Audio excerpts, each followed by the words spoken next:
Bonjour et bienvenue sur les vitamines du royaume pour cette troisième vidéo dont le thème est Jésus, le seul chemin.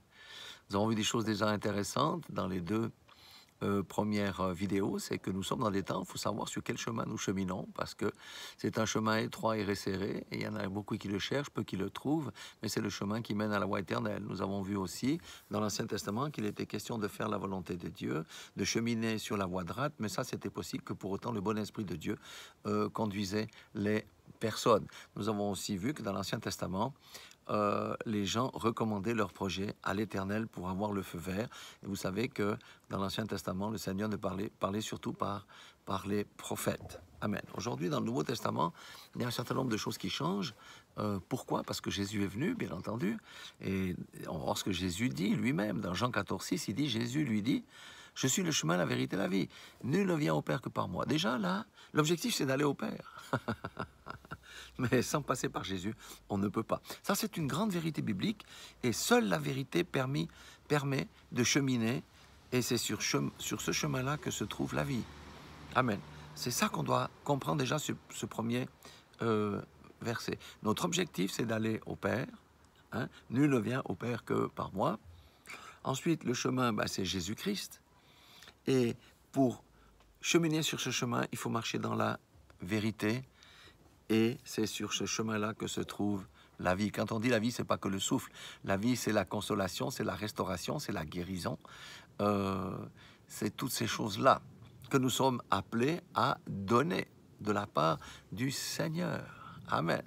C'est un chemin glorieux.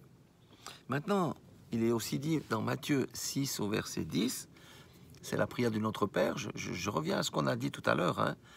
Il dit que ton règne vienne, que ta volonté soit faite sur la terre comme au ciel. Que ta volonté soit faite sur la terre comme au ciel. Nous avons vu que Jésus est le chemin, la vérité, la vie, mais que nous devons aller au Père. Et ici, on dit que ta volonté soit faite sur la terre comme au ciel. C'est comme dans l'Ancien Testament, psaume 143, 10, il est question de la volonté de Dieu. Maintenant, le dernier verset, là, ici, dans Matthieu 26, 42, ça dit quoi? Il s'éloigna, c'est lorsque Jésus était dans le jardin de Gethsémane, il est dit ici, il s'éloigna une seconde fois et pria ainsi, « Mon Père, s'il n'est pas possible que cette coupe s'éloigne de moi sans que je la boive, que ta volonté soit faite. » Amen. Est-ce que la coupe de Jésus-Christ a été agréable à boire? Absolument pas.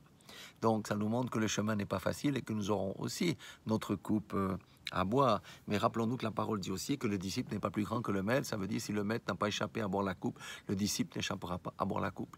C'est pour ça que beaucoup abandonnent la foi dans cette perspective. Mais le Seigneur nous donne la force de boire cette coupe-là. Et vous savez, cette coupe-là, c'est aussi les aléas que nous avons dans notre propre vie, avec nos enfants. On peut avoir des crève-cœurs, avec notre patron, avec nos voisins.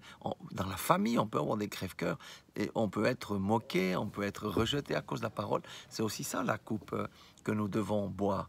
Mais nous devons nous y disposer à telle manière que le Seigneur puisse nous introduire dans la destinée merveilleuse qu'il a pour nous. Parce que rappelez-vous que Jésus, je suis le chemin, la vérité, la vie. La vie, c'est la vie Zoé, celle qui ressuscite les morts, celle qui guérit les maladies les plus tenaces, celle qui chasse les démons, celle qui apporte la consolation, celle qui apporte la restauration, et c'est sur ce chemin-là que nous devons cheminer pour venir en aide aux autres hommes, afin qu'ils connaissent la gloire de Dieu.